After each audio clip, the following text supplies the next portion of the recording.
Hello, ഇന്നത്തെ കഥയിലേക്ക് എല്ലാവർക്കും സ്വാഗതം. ചാനൽ ആദ്യമായിട്ട് കാണുന്നവരാണെങ്കിൽ ഒന്ന് സബ്സ്ക്രൈബ് ചെയ്തിട്ട് ലൈക്ക് ചെയ്യണേ. അങ്ങനെ പ്രകാശനോട് കാർത്തിക് പറയുന്നുണ്ട്, എൻ്റെ അച്ഛൻ എന്ന് പറഞ്ഞു കഴിഞ്ഞാൽ പെൺകുട്ടികളെ ഇഷ്ടമില്ലാത്തൊരു അച്ഛനായിരുന്നു. എനിക്കൊരു അമ്മൂമ്മ ഉണ്ടായിരുന്നു. വളരെ ക്രൂരമായ ഒരു സ്ത്രീയാണ്. അവർ പെൺകുട്ടികളെ ഗർഭപാത്രത്തിൽ വെച്ച് തന്നെ കൊല്ലാൻ പറയുന്ന ഒരു കൂട്ടത്തിലാണ്. ആ സമയത്ത് പ്രകാശനും വിക്രവും പറയുന്നുണ്ട്, ഇങ്ങനെയുള്ള ആൾക്കാരൊക്കെ ഉണ്ടോ ചേച്ചി? ആ വിക്രം, ഇങ്ങനെയുള്ള ആൾക്കാരൊക്കെ ഉണ്ട്, ഇവരെക്കുറിച്ച് തന്നെയാണ് പറയുന്നത്. പക്ഷെ അത് അവർക്ക് മനസ്സിലാവുന്നില്ല. ആ സമയത്ത് പ്രകാശം പറയുന്നുണ്ട്, മോളുടെ മനസ്സ് വലിയ മനസ്സാണ്. അങ്ങനെയൊക്കെ ചെയ്തിട്ടും അമ്മൂമ്മ നന്നായിട്ട് നോക്കുന്നുണ്ടല്ലോ. ശരിക്കും ഞങ്ങളെ മറ്റോ ആണെങ്കിൽ അവരെയൊക്കെ ദേഹത്ത് കത്തി കൊണ്ട് വരിഞ്ഞ് വേദനിപ്പിക്കുമായിരുന്നു എന്നൊക്കെ പറയാണ്. ആ സമയത്ത് കാർത്തിക ചിന്തിക്കുന്നുണ്ട്, അതേടോ, തനിക്കും തൻ്റെ അമ്മയ്ക്കും മോനും തരാനുള്ള ശിക്ഷ തൻ്റെ നാവിൽ നിന്ന് തന്നെ ഇങ്ങനെ പുറത്തു വാ എന്നൊക്കെ പറയാണ്. അങ്ങനെ കിരണ് പിറ്റേ ദിവസം പേപ്പർ വന്ന് എടുത്ത് നോക്കുന്ന സമയത്ത് പേപ്പറിൽ കല്യാണിയുടെ ന്യൂസ് ഉണ്ടായിരുന്നു. അത് കണ്ടിട്ട് അവർ സന്തോഷത്തോടെ രൂപയെയും സേനനെയും വിളിച്ചു വരുത്തി അവർക്കും കാണിച്ചു കൊടുക്കുകയാണ്. ഇതിൻ്റെ ബാക്കി ന്യൂസ് അടുത്ത പേജിലുണ്ടാകുന്ന പറഞ്ഞിട്ട് പേജ് മറിച്ച് നോക്കുന്ന സമയത്താണ് കാണുന്നത്, അടുത്ത പേജിൽ കാർത്തികയുടെ LSൻ്റെ, അതായത് പുതിയ കൺസ്ട്രക്ഷൻ കമ്പനിയുടെ ഉദ്ഘാടനത്തിൻ്റെ ന്യൂസാണുള്ളത്. വിക്രത്തിൻ്റെയും കാർത്തികയുടെയും പടമൊക്കെ വെച്ചിട്ടാണ് ഉണ്ടായിരുന്നത്. അത് കണ്ടതും ശരിക്കും കിരണിൻ്റെ മുഖവും സേനൻ്റെ രൂപയുടെ ഒക്കെ മുഖം വാടുന്നുണ്ടായിരുന്നു. ദീപ വന്ന സമയത്ത് ദീപയ്ക്കും കല്യാണിയുടെ പടം കാണിച്ചു കൊടുക്കുന്നുണ്ടായിരുന്നു. അതിനുശേഷമാണ് വിക്രത്തിൻ്റെ ഫോട്ടോ കാണുന്നത്. അത് കണ്ടതും എല്ലാവരുടെയും മുഖം വാടുകയാണ്. അപ്പം കിരൺ പറയുന്നുണ്ട്, ഇപ്പോൾ ലേലത്തിലൊരു കമ്പനി പിടിച്ചായിരുന്നല്ലോ, അതിന് LK കൺസ്ട്രക്ഷൻസ് എന്ന് പേര് ഇട്ടു. കല്യാണിയുടെ പടവും വാർത്തയും ഇന്ന് പത്രത്തിൽ വരും എന്നറിഞ്ഞിട്ടായിരിക്കും ഇന്നലെ ഉദ്ഘാടനം ചെയ്ത കമ്പനിയുടെ പരസ്യം ഇന്ന് കൊടുത്തത്. കാർത്തികയുടെ പടമുണ്ട് എന്ന് പറഞ്ഞിട്ട് അതുകൂടെ കാണിച്ചു കൊടുക്കുകയാണ്. ആ സമയത്ത് രൂപ പറയുന്നുണ്ട്, ദീപ ഭാഗ്യവതിയാ, അതുകൊണ്ടാണല്ലോ ഒരു ദിവസം തന്നെ മോൻ്റെയും മോളുടെയും പടം പത്രത്തിൽ വന്നത്. ആ സമയത്ത് ദീപ പറയുന്നുണ്ട്, അതെന്താ കിരൺ മോൻ്റെ അമ്മ അങ്ങനെ പറഞ്ഞത്? കല്യാണിക്ക് കിട്ടിയത് അർഹതയുടെ അംഗീകാര, എന്നാൽ ഒരു യോഗ്യതയില്ലാതെയാണ് എൻ്റെ മോൻ്റെ പടം പത്രത്തിൽ വന്നിരിക്കുന്നത്. എന്നാലും ആ അച്ഛനും അമ്മൂമ്മയും മോനും ഒക്കെ എങ്ങനെയാണ് ആ നല്ല പെങ്കൊച്ചിൻ്റെ മനസ്സ് കീഴടക്കിയതെന്ന് എനിക്ക് മനസ്സിലാവാത്തത്. രൂപയ്ക്ക് അപ്പോഴും സംശയമായിരുന്നു. അപ്പോൾ സേനം പറയുന്നുണ്ട്, ഒരുപക്ഷെ അവളിലും നന്മയൊന്നും കാണില്ലായിരിക്കും രൂപയെ. ചിലപ്പോൾ നമ്മൾ കരുതുന്ന പോലെ ആയിരിക്കില്ല, അവൾ നല്ല ഒന്നാന്തരം ഫ്രോഡായിരിക്കും. അപ്പം തന്നെ കിരൺ പറയുന്നുണ്ട്, അവളെ കണ്ടിട്ട് എന്തോ എനിക്കങ്ങനെ തോന്നിയില്ല. ഇതിനകത്ത് എന്തോ ഒരു ചതിയുണ്ട്, പക്ഷെ എത്ര ആലോചിച്ചിട്ടും അതെന്താണെന്ന് വ്യക്തമാവുന്നില്ല. അത് കേട്ടിട്ട് രൂപ പറയുന്നുണ്ട്, ഇനിയിപ്പോൾ അതിൻ്റെ പിന്നാലെ ഒന്നും പോവണ്ട. ഇനി എന്തെങ്കിലും ഒരിക്കൽ ഈ അച്ഛനെയും മോനെയും അമ്മൂമ്മയൊക്കെ സ്വീകരിച്ചതിൻ്റെ പേര് കാർത്തിക എന്ന പേരുള്ള ആ പെണ്ണ് പശ്ചാത്തപിക്കും. അപ്പം ദീപ പറയുന്നുണ്ട്, അന്നൊരു ദിവസം ഭക്ഷണം കഴിക്കാൻ വേണ്ടി വീട്ടിൽ വന്നപ്പോൾ എനിക്ക് ആ മോളെ കണ്ടപ്പോൾ കല്യാണി മോളെ പോലെയാണ് തോന്നിയത്. അതിന് പിന്നെ എന്താണാവോ പറ്റിയത്? അപ്പോൾ സേനനും പറയുന്നുണ്ട്, എന്തായാലും കാശുള്ള ടീമാ മോനെ. അതുമാത്രമല്ല, നമ്മുടെ കമ്പനിയെ തകർക്കാനായിരിക്കും ഇനി അവർ നോക്കുന്നത്. ലേലം തന്നെ കൈവിട്ടു പോയി. സത്യം പറഞ്ഞാൽ നമുക്ക് മുന്നിൽ കയറി വേറെ ആരെങ്കിലും ലേലം വിളിക്കുന്ന ഉറപ്പുണ്ടായിരുന്നെങ്കിൽ അല്പം നഷ്ടം സഹിച്ചിട്ടാണെങ്കിലും നമുക്ക് തന്നെ അത് പിടിച്ചെടുക്കായിരുന്നു. അപ്പം കിരണ് പറയുന്നുണ്ട്, അതിൻ്റെ ഒന്നും ആവശ്യമില്ല അച്ഛാ, 3.5 കോടിയാണ് ഞാൻ കോട്ട് ചെയ്തത്. അത് തന്നെ ആ കമ്പനിക്ക് കൂടുതലാ. അതിനപ്പുറം കൊടുത്തിട്ട് നമ്മൾ എന്തിനാ ആ കമ്പനി വാങ്ങുന്നത്? അപ്പം രൂപ പറയാണ്, എന്തായാലും വാശിയിലാണ് വിക്രമും അവൻ്റെ അച്ഛനും. അവരെ കൊണ്ടൊന്നും ചെയ്യാൻ പറ്റില്ല. പക്ഷേ ഈ കാർത്തിക എന്ന് പറയുന്ന പെൺകുട്ടിയെ ഭയക്കണം. അവൾക്ക് ബിസിനസ് അറിയാവുന്നതാ. മോനെ, അമ്മ പറഞ്ഞത് ശരിയാ. നമ്മുടെ എംപ്ലോയീസിനെ പോലും അവരങ്ങോട്ടേക്ക് ആകർഷിക്കാനുള്ള സാധ്യതയുണ്ട്. തൊഴിലാളികളെയൊക്കെ നഷ്ടപ്പെട്ട് കഴിഞ്ഞാൽ കമ്പനിയെ അത് സാരമായി ബാധിക്കും. അപ്പോൾ കിരണ് പറയുന്നുണ്ട്, എന്തായാലും നോക്കട്ടെ അച്ഛാ അവരുടെ പോക്ക് എങ്ങോട്ടേക്കാണെന്ന്. കിരണ് ശരിക്ക് പറഞ്ഞാൽ വല്ലാത്തൊരു മാനസികാവസ്ഥ തന്നെ ആയിരുന്നു അപ്പോൾ ഉണ്ടായിരുന്നത്. അതേസമയം കല്യാണിയുടെ ന്യൂസ് വായിച്ചുകൊണ്ടിരിക്കുകയാണ് കാർത്തികയുടെ അമ്മ. അവരുടെ മുഖത്ത് നിറഞ്ഞ പുഞ്ചിരിയാണ്. ആ ന്യൂസ് വായിച്ചതിന് ശേഷം അടുത്ത പേജ് മറിച്ചപ്പോഴാണ് കാർത്തികയുടെ ന്യൂസ് കാണുന്നത്. കാർത്തികയ്ക്കൊപ്പം തന്നെ വിക്രത്തിൻ്റെ പടം കണ്ടതും അവരുടെ മുഖമാകെ ദേഷ്യത്തോടെ മാറുകയാണ്. ആ സമയത്താണ് കാർത്തിക അങ്ങോട്ടേക്ക് വരുന്നത്. അപ്പോൾ അവൾ ചോദിക്കുന്നുണ്ട്, കണ്ടോ കല്യാണിയുടെ വാർത്ത കണ്ടോ? ഓ, കല്യാണിയുടെ വാർത്ത മാത്രമല്ല, അതിനപ്പുറത്തെ പേജിൽ നമ്മുടെ പരസ്യവും കണ്ടു. അതിൽ അവൻ്റെ മോൻ്റെ പടവും വാർത്തയും കണ്ടപ്പോൾ ദേഷ്യം എനിക്ക് വന്നേ. അപ്പം കാർത്തിക പറയുന്നുണ്ട്, കല്യാണിയുടെ പടവും വാർത്തയും വന്ന ദിവസം തന്നെ നമ്മുടെ പരസ്യം കൊടുക്കണ്ടായിരുന്നു. അവർക്കതൊരു വിഷമായി കാണും. അപ്പം അവളുടെ അമ്മ പറയുന്നുണ്ട്, സാരമില്ല മോളെ, നാളെ അതൊരു സന്തോഷമാവുമല്ലോ. അപ്പം പുഞ്ചിരിച്ചുകൊണ്ട് കാർത്തിക പറയുന്നുണ്ട്, അത് പറയാനും കൂടിയാണ് ഞാൻ വന്നത്. ആൾക്കാരെയൊക്കെ ഞാൻ അറേഞ്ച് ചെയ്തോളാം. നമുക്ക് കല്യാണിക്കൊരു സ്വീകരണം കൊടുക്കണം. അപ്പം ലക്ഷ്മി ചോദിക്കുന്നുണ്ട്, നമുക്കോ? നമ്മളെന്ന് പറഞ്ഞാൽ ഹോളും അതിൻ്റെ അറേഞ്ച്മെൻറ്റ്സൊക്കെ ഞാൻ ചെയ്തോളാം. പിന്നെ അമ്മ ഓളിനോളായി നിന്ന് കാര്യങ്ങളൊക്കെ ചെയ്താൽ മതി. മഹിളാ സമാജത്തിൻ്റെ സ്വീകരണമാണെന്ന് പറഞ്ഞാൽ മതി. എയർപോർട്ടിൽ നിന്ന് കല്യാണി വരുമ്പോൾ നമ്മൾ വേണം അവളെ സ്വീകരിക്കാൻ. അതൊക്കെ കുഴപ്പമാവില്ലേ മോളെ? ലക്ഷ്മി ചോദിക്കുന്നുണ്ട്. എന്ത് കുഴപ്പം? അമ്മയാണ് സ്വീകരണം കൊടുക്കുന്നതെന്ന് അവൾക്കറിയില്ലല്ലോ.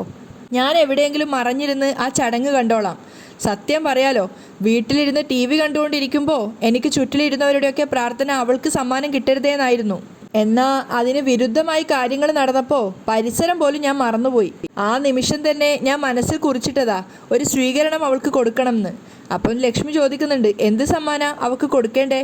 എന്തായാലും വിലപിടിപ്പുള്ളൊരു സമ്മാനമായിരിക്കണം അത്, കാർത്തിക സ്നേഹത്തോടെ പറയുന്നുണ്ട്. അപ്പം ലക്ഷ്മി ചോദിക്കുകയാണ്, ഇത് കല്യാണി അറിയിക്കണ്ടേ? ആ, അറിയിക്കണം. അതിനു വേണ്ടുന്ന ഏർപ്പാടൊക്കെ ഇന്ന് തന്നെ ഞാൻ ചെയ്തോളാം. അമ്മ സമയത്ത് അവിടെ പ്രസൻ്റായാൽ മതി. ശരി മോളെ, നിന്നെപ്പോലെ തന്നെയാ ഞാൻ കല്യാണിയും കാണുന്നത്. ഒന്ന് ആലോചിച്ച നിന്നേക്കാളും എത്ര കഷ്ടപ്പാട് നിറഞ്ഞ ജീവിതമായിരുന്നു അവളുടേത്. മോൾക്ക് അച്ഛനില്ല എന്നൊരു കുറവേ ഉണ്ടായിരുന്നുള്ളൂ. എന്നാൽ അച്ഛൻ ഉണ്ടായിട്ടും ഇല്ലാത്തതുപോലെ ജീവിക്കേണ്ടി വരുന്നത് അതൊരു വല്ലാത്ത ഗതികേടാ. ഇനി ആ അച്ഛൻ മകൾ മരിക്കണമെന്ന് ആഗ്രഹിക്കുന്ന അച്ഛനാണെങ്കിലോ അതിനേക്കാളും ഗതികേടാണ് മോളെ. എന്ന് വെച്ചാ നിന്നേക്കാളും 100 ഇരട്ടി കണ്ണീരൊഴുക്കിയ കല്യാണി ജീവിച്ചത് കിരണിനെ കല്യാണം കഴിക്കുന്നത് വരെ. അപ്പോൾ സ്നേഹത്തോടെ കാർത്തിക് പറയുന്നുണ്ട്, അറിയാം അമ്മേ, അതുകൊണ്ടാണ് ഞാൻ പറഞ്ഞത് ഇപ്പോൾ ഓപ്പൺ ചെയ്യുന്ന കമ്പനി പോലും കല്യാണിക്കും കിരണിനും കൊടുക്കണമെന്ന്. അവൾക്ക് ജീവിതം നൽകിയ കിരണിനോട് പോലും നന്ദിയും കടപ്പാടുമുണ്ട് എനിക്ക്. പിന്നെ എന്തൊക്കെയോ ചില വേദനകൾ ഉണ്ടല്ലോ എനിക്ക്. ആ വേദനകൾക്ക് പരിഹാരം കാണാൻ കിരണിനും കല്യാണിക്കും കഴിയുമെന്നുള്ള കാര്യം എനിക്ക് ഉറപ്പാ. അത് കേട്ട് ലക്ഷ്മിയും പറയുന്നുണ്ട്, ഞാൻ അതുകൊണ്ടാ മോള് നാട്ടിലേക്ക് വരാൻ പറഞ്ഞേ. എല്ലാ സത്യങ്ങളും കിരണും കല്യാണിയും മനസ്സിലാക്കി കഴിഞ്ഞാൽ പിന്നെ അവർ നിനക്കൊപ്പം തന്നെ ഉണ്ടാവും. പിന്നെ ഒന്നും പേടിക്കാനില്ല. അതേസമയം കല്യാണി നടത്തിയ സ്പീച്ച് കാണുകയാണ് ക്രിസ്റ്റീന. കല്യാണി അന്ന് പറഞ്ഞ കാര്യങ്ങളൊക്കെ ക്രിസ്റ്റീന ശ്രദ്ധയോടെ കേൾക്കുകയാണ്. എൻ്റെ ബാല്യത്തിൽ ഞാൻ അനുഭവിക്കേണ്ടി വന്ന യാതനകളാണ് ഞാൻ ക്യാൻവാസിൽ പകർത്തിയത്. യുദ്ധത്തിലും പ്രകൃതി ദുരന്തത്തിലും മാത്രമല്ല, പല പെൺകുട്ടികളും വീടിനകത്തു പോലും നാൽക്കാലികളെക്കാളും മോശമായ അവസ്ഥയിലാണ്. അത് അനുഭവിച്ചറിഞ്ഞ എനിക്ക്, തൊട്ടറിഞ്ഞ എനിക്ക് ആ ചിത്രങ്ങൾ ക്യാൻവാസിൽ പകർത്താൻ വലിയ പ്രയാസമൊന്നും ഉണ്ടായില്ല. എല്ലാ കണ്ണീരിനിടയിലും എന്നെ കൈപിടിച്ചുയർത്തിയവർക്ക് ഞാൻ നന്ദി പറയുകയാണ്. പ്രത്യേകിച്ചും എൻ്റെ അമ്മയ്ക്കും എൻ്റെ ഹസ്ബൻഡായ കിരണേട്ടനും. കല്യാണിയുടെ സ്പീച്ച് മൊത്തം കേട്ടതിന് ശേഷം ക്രിസ്റ്റീന ചിന്തിക്കുന്നുണ്ട്, കല്യാണി അവൾ സ്മാർട്ടാണ്. പക്ഷെ ആ സ്മാർട്ട് പെൺകുട്ടി വിജയിച്ചതിന് ശേഷം തിരിച്ചു വരുമ്പോഴേക്കും കിരണിൻ്റെ മനസ്സിൻ്റെ ഏതെങ്കിലും ഒരു കോണിൽ ഞാനും കയറി പറ്റിയിരിക്കണം. കിരൺ ആകെ ടെൻഷൻ അടിച്ചിരിക്കുകയാണ്. അങ്ങോട്ടേക്ക് വന്നിട്ട് രതീഷ് പറയുന്നുണ്ട്, സാറേ, നമ്മുടെ കമ്പനിയുടെ 3-4 ഓർഡറുകൾ ആ LK കൺസ്ട്രക്ഷൻസ് പിടിച്ചു മാറ്റിയെന്ന് ഹരിസാർ പറഞ്ഞായിരുന്നു. അപ്പം കിരണും കുറച്ച് സാഡായിട്ട് പറയാണ്, അതേ രതീഷേ, നമ്മുടെ 1-2 നല്ല കസ്റ്റമേഴ്സിനെയാണ് നമുക്ക് നഷ്ടമായിരിക്കുന്നത്. ഷേ, ഇതാ അച്ഛൻ്റെ മോൻ്റെ വിജയാണല്ലോ സാറേ. രതീഷ് തിരിച്ചു ചോദിക്കുന്നുണ്ട്. അതെ, അച്ഛൻ്റെ മോൻ്റെ വിജയ. പക്ഷേ അവളുണ്ടല്ലോ, ആ കാർത്തിക, ഇതൊക്കെ അവളുടെ വൻ പരാജയ. രതീഷും പറയുന്നുണ്ട്, സാറേ, എനിക്കിതെന്തോ അങ്ങോട്ട് പിടിക്കുന്നില്ല. സാറേ, ഒരു യോഗ്യതയില്ലാത്തവന്മാർ നമ്മളെ തോൽപ്പിക്കാൻ വേണ്ടി നടക്കുക. അവിടുത്തെ ബുദ്ധി കേന്ദ്രം എന്ന് പറയുന്നത് ആ കാർത്തികയാ. അവൾക്ക് ബിസിനസ് അറിയാം. അതുകൊണ്ട് നമ്മൾ ഇനി കണക്ക് കൂട്ടി തന്നെ മുന്നോട്ടേക്ക് പോകണം. കിരൺ ഉറച്ച ശബ്ദത്തിലാണ് പറയുന്നത്. അല്ലെങ്കിൽ നമ്മൾ രണ്ടാമതാവും. അപ്പോഴേക്കും ക്രിസ്റ്റീന വാതിൽ തുറന്നുകൊണ്ട് അങ്ങോട്ടേക്ക് വരികയാണ്. ക്രിസ്റ്റീന അകത്തേക്ക് കയറിയത് രതീഷ് പറയുന്നുണ്ട്, അല്ല, പുതിയ ആളുകളൊക്കെ ജോയിൻ ചെയ്തില്ലേ? ഒന്നുകൂടെ ആഞ്ഞ് ശ്രമിക്കാൻ പറ സാറേ എന്ന് പറഞ്ഞുകൊണ്ട് രതീഷ് അവിടുന്ന് ഇറങ്ങി പോവുകയാണ്. ആ സമയത്ത് ക്രിസ്റ്റീനയും പറയുന്നുണ്ട്, നമ്മുടെ നല്ല 4 ഓർഡറുകൾ പോയി സർ. അതിലെല്ലാവരും ഷോക്കായിരിക്കുക. പോയതിലല്ല ക്രിസ്റ്റീന, അത് നമ്മുടെ എതിരാളികൾക്ക് പോയതിലാ. അപ്പം ക്രിസ്റ്റീന പുഞ്ചിരിച്ചുകൊണ്ട് പറയാണ്, സാരമില്ല സർ, അതിനേക്കാളും നല്ലൊരു ബൾക്കായ ഓർഡർ നമുക്ക് വന്നിട്ടുണ്ട്. അത് കേട്ട് കിരൺ തന്നെ അതിശയത്തോടെ ക്രിസ്റ്റീനയെ നോക്കുകയാണ്. ആ സമയത്ത് അവൾ പുഞ്ചിരിച്ചുകൊണ്ട് പറയുന്നുണ്ട്, കസ്റ്റമേഴ്സ് സാറുമായിട്ട് ഡിസ്കസ് ചെയ്യാനുള്ള വെയിറ്റിങ്ങിലാണ്. കിരണിന് ശരിക്കും പറഞ്ഞാൽ നല്ല അത്ഭുതം തോന്നുകയാണ്. കാരണം 4 ഓർഡർ പോയിൻ്റ് ആ ഒരു വിഷമത്തിൽ നിൽക്കുമ്പോഴാണ് ഇത്രയും ബൾക്കായ ഒരു ഓർഡർ കിട്ടിയെന്ന് പറഞ്ഞിട്ട് ക്രിസ്റ്റീന വരുന്നത്. മാത്രമല്ല, അത് വിശദീകരിച്ച് പറഞ്ഞു കൊടുക്കാൻ വേണ്ടിയിട്ട് അവൾ കിരണിൻ്റെ അരികെ പോയി നിൽക്കുന്നുണ്ട്. അവളൊരു കുറച്ച് മോഡേൺ ആയിട്ടുള്ള ഡ്രസ്സൊക്കെയാണ് ധരിച്ചിട്ടുണ്ടായിരുന്നത്. അപ്പം കിരണിൻ്റെ അടുത്ത് പോയിട്ട് നിൽക്കുന്നതും അവനോട് ചേർന്ന് നിന്ന് സംസാരിക്കുന്നതൊക്കെ അവളൊരു അച്ചീവായിട്ട് കരുതുകയാണ്. മാക്സിമം അത് ഡിസ്കസ് ചെയ്യുന്നതിനിടയ്ക്ക് കിരണിനോട് എത്രത്തോളം ചേർന്ന് നിൽക്കാൻ പറ്റും അത്രത്തോളം ക്രിസ്റ്റീന ചേർന്ന് നിൽക്കാൻ ശ്രമിക്കുന്നുണ്ട്. പക്ഷേ കിരണിനത് മനസ്സിലാവുന്നുണ്ടായിരുന്നില്ല. അതിനുശേഷം ഓർഡറിനെ കുറിച്ച് വ്യക്തമായിട്ട് പറഞ്ഞു കൊടുക്കുകയാണ് കിരണിന്. ഇതാണ് പ്രോപ്പർട്ടി, ഇവിടെ ഒരു 4-5 വില്ലകൾ പണിയാൻ അവർ ആഗ്രഹിക്കുന്നുണ്ട്. അവരത് മറിച്ച് വിറ്റോളും. നേരിട്ട് ചെയ്യാനുള്ള സമയമൊന്നും അവർക്കില്ല. എല്ലാവരും വിദേശത്താ. അപ്പം കിരണും സന്തോഷത്തോടെ പറയുന്നുണ്ട്, വിട്ട് കളയരുത്. ഏയ് ഇല്ല സർ, നമുക്ക് ഇന്ന് തന്നെ പോവാം. സാറ് റെഡിയാണെങ്കിൽ ഇപ്പം തന്നെ പോവാം. ഏയ് എനിക്കെന്താ താമസം, ഇപ്പം തന്നെ പോവാം. ഞാനൊന്ന് റെഡിയാവട്ടെ. എനിക്കൊന്ന് ഫ്രഷ് ആവണം സർ. വർക്ക് നമുക്ക് കിട്ടാൻ വേണ്ടി ഏത് രീതിയിൽ സഹകരിക്കാനും ഞാൻ തയ്യാറാ. ക്രിസ്റ്റീന കുറച്ച് കൊഞ്ചിക്കൊഴഞ്ഞുകൊണ്ടാണ് സംസാരിക്കുന്നത്. അത് കേട്ടപ്പോൾ കിരണിന് ചെറുതായിട്ടൊരു സംശയം തോന്നുകയാണ്. ആ വാക്കുകൾ അവനത്ര ഉൾക്കൊള്ളാൻ പറ്റിയ വാക്കുകളായിരുന്നില്ല. അതുകൊണ്ട് തന്നെ കിരൺ ഡയറക്റ്റായിട്ട് ചോദിക്കുകയാണ്, ക്രിസ്റ്റീന പറഞ്ഞത് മനസ്സിലായില്ല. അല്ല സർ, ഞാൻ എൻ്റെ പരമാവധി ശ്രമമുണ്ടാവുമെന്ന് പറയുമായിരുന്നു. ക്രിസ്റ്റീന പെട്ടെന്ന് തന്നെ വഴുതി മാറുകയാണ്. അത് കേട്ടതും കിരൺ പറയാണ്, ഓ സോറി, ക്രിസ്റ്റീനയുടെ ആ പറച്ചിൽ കേട്ടപ്പോൾ ഞാനൊന്ന് സംശയിച്ചു പോയി. എനിക്ക് ആൾക്കാരെ മാന്യമായി സ്വാധീനിക്കുന്നതാണ് ഇഷ്ടം, അല്ലാതെ വളഞ്ഞ വഴിയിൽ കൂടി ഒന്നും നേടിയെടുക്കാൻ എനിക്ക് താല്പര്യമില്ല. കിരൺ തൻ്റെ അഭിപ്രായം വ്യക്തമായിട്ട് പറയാണ്. എങ്കിൽ പിന്നെ ക്രിസ്റ്റീന റെഡിയായിക്കോ എന്ന് പറഞ്ഞിട്ട് ഫയൽ അവളുടെ കൈ കൊടുക്കുന്നുണ്ട്.